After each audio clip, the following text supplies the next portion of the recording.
guys, welcome back. So a couple of things. First off, you probably noticed that the background is back to the way when I first started my channel. I had changed it up a couple of months ago to where it was like I had moved the daybed to that wall and I hadn't hung anything yet, and so it just, the room situation is just better this way. The reason we got it back this way is because we had a little bit of water issues the past week. The water heater overflowed. Where the water heater is directly over the room I am in. Anyways, so we had to move furniture out to get things fixed and situated, and so I just thought, you know what, now that stuff is out and I have the opportunity to rearrange to the way things were, I want to do that just because it makes the room seem a little bit larger. I love this background as opposed to the other plain Jane background. I felt like it gave me like an orange hue. I don't know, I think it was because of the wall. But anyways, that is the reason for this. I am so happy to be back to this setup.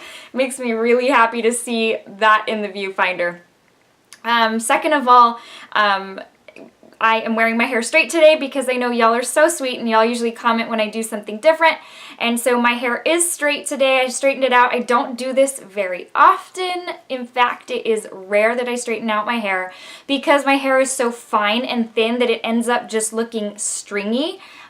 So honestly, if I had length to about right here, it would work out just fine, but because it's longer than that, it ends up looking really stringy. I just have really thin hair, which was not always the case. I used to have really thick hair, but anyways, so that has since changed, and that I am wearing it straight today because it is an absolutely beautiful fall Texas day, and there is like what feels like zero humidity, which is a rarity. So I said, you know what, I'm just gonna change it up and wear straight hair today. So that's the reason for that. That being said, now I'm going to jump us into the review of the new Huda Desert Dusk Eyeshadow palette. I can't tell you how excited I was for this palette just because I loved her first one so much, and in fact it's rare that I am disappointed with a Huda Beauty product, and so I really was super excited about this. I'm wearing it today. I've used it for a little bit, and I'm excited to bring you this review with swatches, thoughts, and you know, the drill. So let's just go ahead and jump right into this. Let me give you the Sephora description. I will give you swatches, thoughts. I'm such a creature of habit that I feel like I give you these reviews in such an orderly, like I already have step 1, step 2, step 3. So let's just go ahead and get started because I know several of y'all have been asking about this. So let's answer those questions. Okay, first off, let me show you the box it comes in. It comes in this purple box. I feel like the theme this season is purple. So this had a purple theme. The Lila palette by Natasha Denona had purple. Somebody told me it's pronounced Lila. So I am unsure of that, so I'm not sure if it's Lila or Lila, but anyways, the newest Natasha Denona palette has a purple theme as well. I just saw the promo for the new Kylie eyeshadow palette, and that is the purple palette, and so everything this season, I guess, is purple, which I am okay with, because if you've got hazel eyes, purple shades will make your eye shade or your eye color pop. So I had mentioned in the Natasha Denona review that I just don't really see purple as a, you know, fall and winter type shade, but hey, that's okay. I'm not opposed. So this is what that box looks like. Let's see, the back does say, immerse yourself in the soft warmth of the desert, rays of sunset light washing the sky, and dunes with rich hues of changing plums, corals, ochres, and golds. 18 mesmerizing shades encapsulated in 4 ready-to-layer textures. 8 buttery mattes blending with your skin for color that does not move. 6 sublime pressed pearls casting a shimmery veil over your eyes. 3 duochrome toppers revealing their magic under the light. And 1 daring glitter for audacious looks celebrating your inner desert queen. So I have some thoughts on that, and so we'll come back to that here in a second.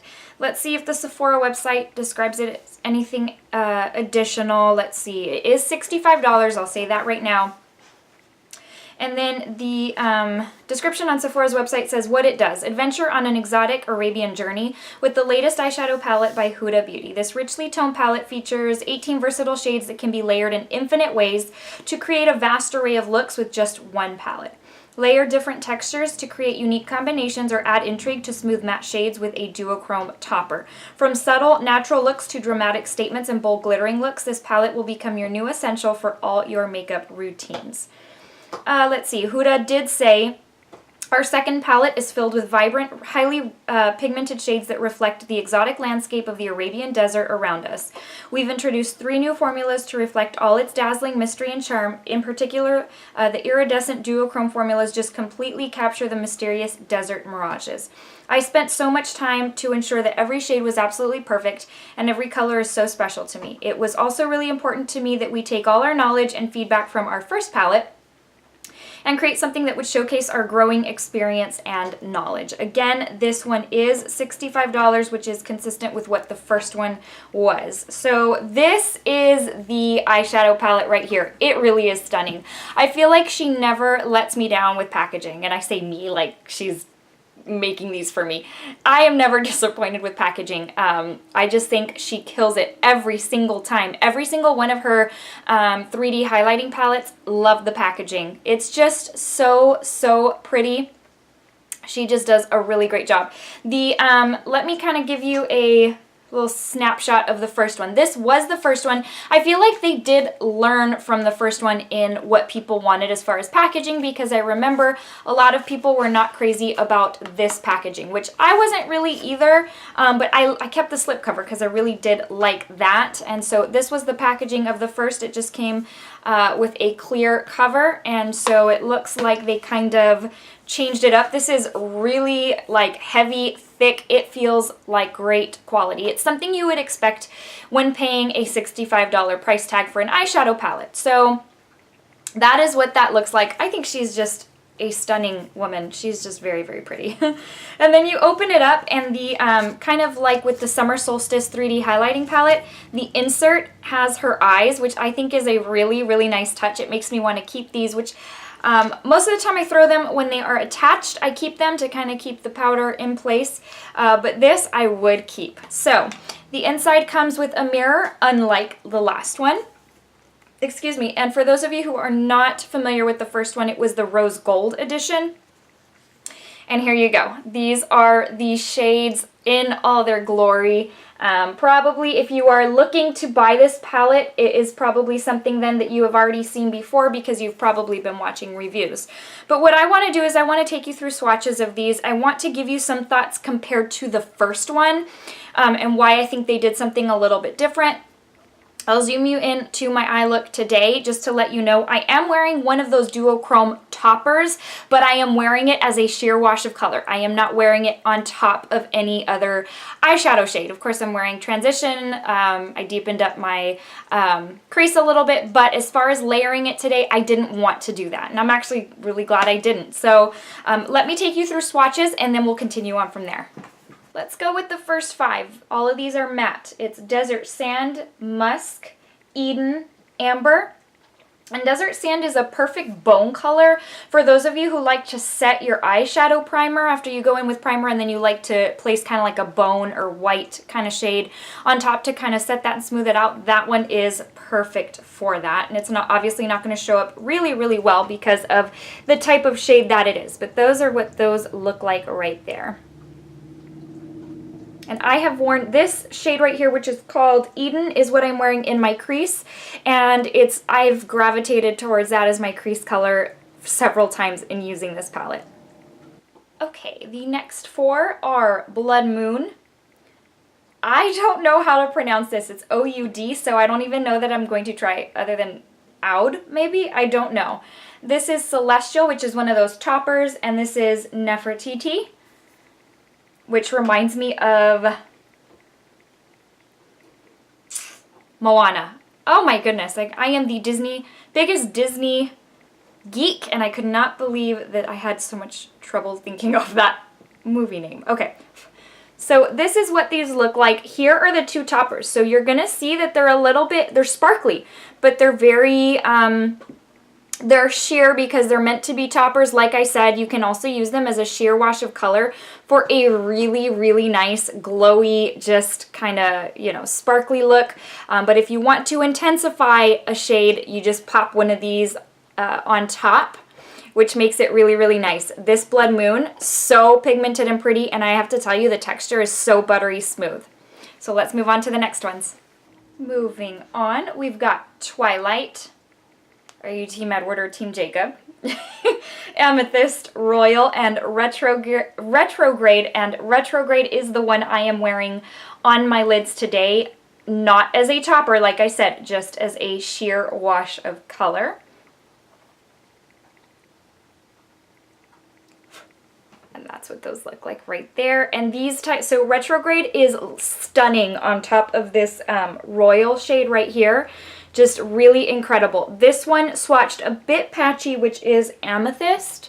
So it swatched a little bit patchy, and I mean, something I am already used to from the Huda palettes, like she's released a ton of them, from the last Huda palette, I should say, is that I know her mattes to be a little bit more dry. They're not like one of those formulas that's super buttery smooth, but I have never had an issue with them. They've always performed very well on the lids, and I will say the same thing about these. They just perform very well, although to the touch they can be kind of dry and rough.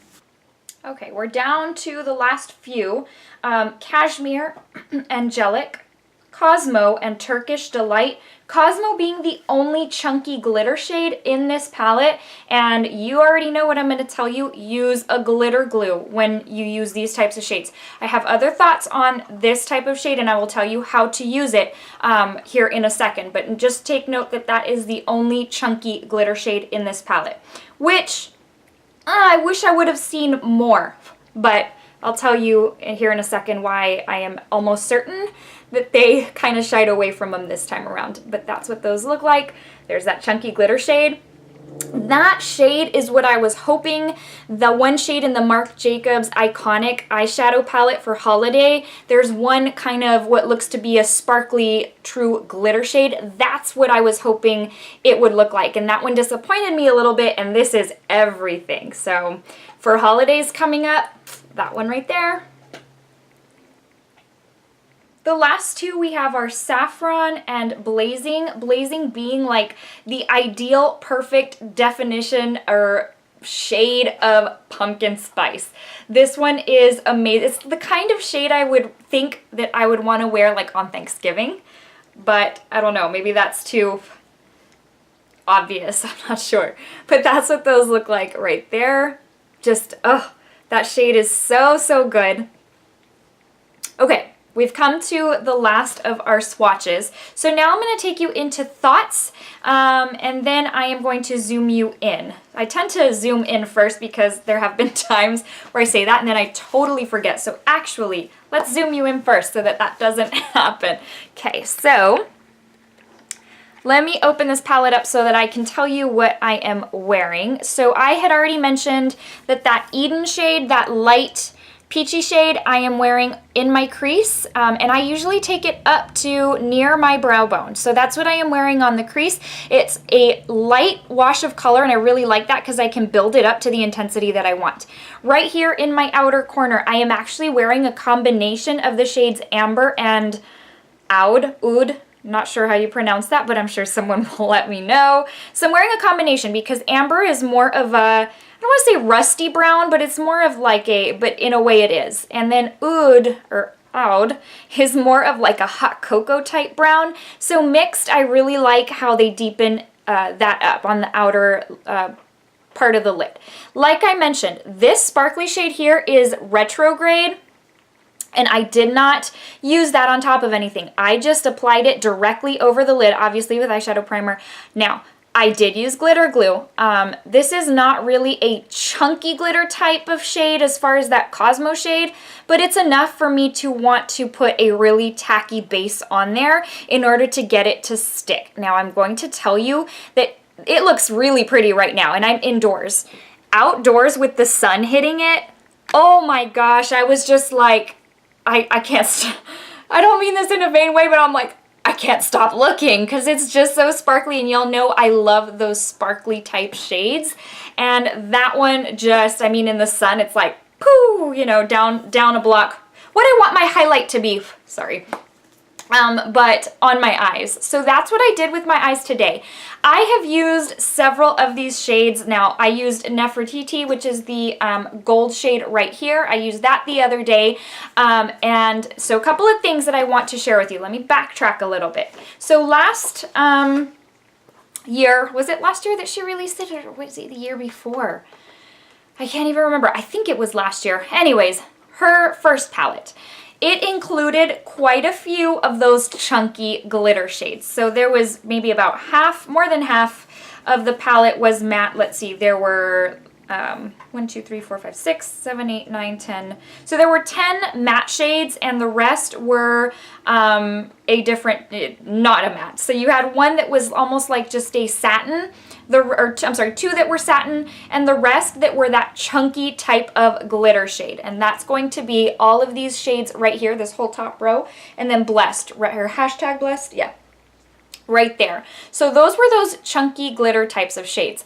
Those shades, she even said it, were meant to be used by applying with your finger. They're not meant to be used with a brush. You will lose a lot of the sparkle, you'll lose a lot of the pigment, you're gonna get a ton of fallout if you don't use your finger. Using a brush, you'll lose it. And again, with the glitter glue, I feel like I'm, beating this like nobody's business, but I can't stress enough that when you use those types of loose glittery shades, you have to use glitter glue if you want it to really adhere to the eye. Now, so many people hated this because they didn't use it properly. They were using it with a brush. It was going everywhere. I hate this. This is... Anyways, I think because of that, she shied away from these types of shades in this, which is a bummer to me because I absolutely love these shades. They are some of my favorites because of the intense sparkle and pigment that you get when applying them with your finger. So I have a feeling that is why. I'm actually pretty certain. I don't know for sure, but I would say I'm 99% sure that's why she shied away from using them in this palette and just went with that one shade, which again, I have seen beauty bloggers kind of do a first impressions and not use their finger with that. They use a brush, and again, you get all the fallout. It doesn't go, they are layering and layering and layering. You have to use your finger with that shade. Okay, that aside, I feel like I've talked that to death. Retrograde, the one I am wearing today. So basically anything that is a sparkly type shade on here, with the exception, so Cashmere and Angelic are 2 like satin shades, and then which one is it? Nefertiti has glitter in it, but I feel like it's enough of a satin shade that I can get away with using a brush. As far as the rest of them, I prefer to use my fingers because I get such a more intense application, and I do use them even though they're not as chunky glitter as this Cosmo shade. I use them with glitter glue. So this shade I'm wearing today, I applied glitter glue. It is holding up beautifully. I applied it with my finger, had absolutely no problem. I didn't have to layer. I literally went in with one application and it gave me the intensity that I like. And so I just want to point that out. If you really want this to work for you, you're going to have to make a few exceptions to the rule on some of these shades, especially Cosmo. Don't use a brush with Cosmo because you'll get really angry and upset because it's not working for you. But I would highly suggest that for the others, the toppers, that you would use those with your finger. You will get such a incredible intense application than if you use a brush. That being said, I'm going to tell you that I am dazzled by this palette. I love it. I told you at the beginning of this video, it's rare that I don't like a Huda product. I'm not crazy about her liquid lipstick line. However, the 2 lippies that I got from her summer collection, I actually really liked. And her metallic strobe lippies, oh my gosh, those are on another level. She's so innovative, and it's the kind of stuff that I love, that I gravitate towards. So if I see she's coming out with something, I'm like, done. I need to know the date that that's releasing. This is an amazing palette, especially if you want like pops of intensity of sparkle, and with the holidays coming up, this will be your very best friend. I highly encourage you to check this out. If you are on the fence about it, don't be, pick it up, and just as long as you've got those 2 little tricks with glitter glue in your finger, you are good to go on this bad boy. So absolutely love. I expected to love it, and I did. So my expectation was up here. She met that expectation, which I am so happy about. I need to give you guys the verse of the day before I let you go. Today's comes from James 1, 2, and 3, and I feel like maybe I can't remember. I may have read this one a few videos back, but anyways, I love this verse, and it's something that I have to, if I did mention it a few videos ago when I told you about my Bruce, my little doggy, then I can't remember which one I gave. Anyways, it's from James 1, 2, and 3, and it says, "Consider it pure joy, my brothers, whenever you face trials of many kinds, because you know that the testing of your faith develops perseverance." Actually, that's not the one I read. And so that verse, this verse right here just is everything. I love that verse. It is so encouraging to me. I hope it is the same for you. You guys know I love you, and I'm here to talk makeup because I love to play with makeup. But I'm also here to talk to you about my true love, my one true love, which is Christ. And so I love being able to encourage you with scripture and hope it motivates you and encourages you as well. Guys, I hope you're having a great day, a great week. Please give this video a thumbs up if you found it helpful, and I hope you'll consider subscribing. Definitely not trying to be pushy about it. I know every video I watch it's about subscribe, and I thought, man, I mention that in every single video, so I do want to throw it out there just as kind of a suggestion, but I don't want to be pushy about it. So just know that my channel's here to help you in case you are looking for product reviews, and I promise, go back to doing like tutorials and shop my stash and stuff like that here in the very near future. All right, guys, take care. I'll see you soon. Bye.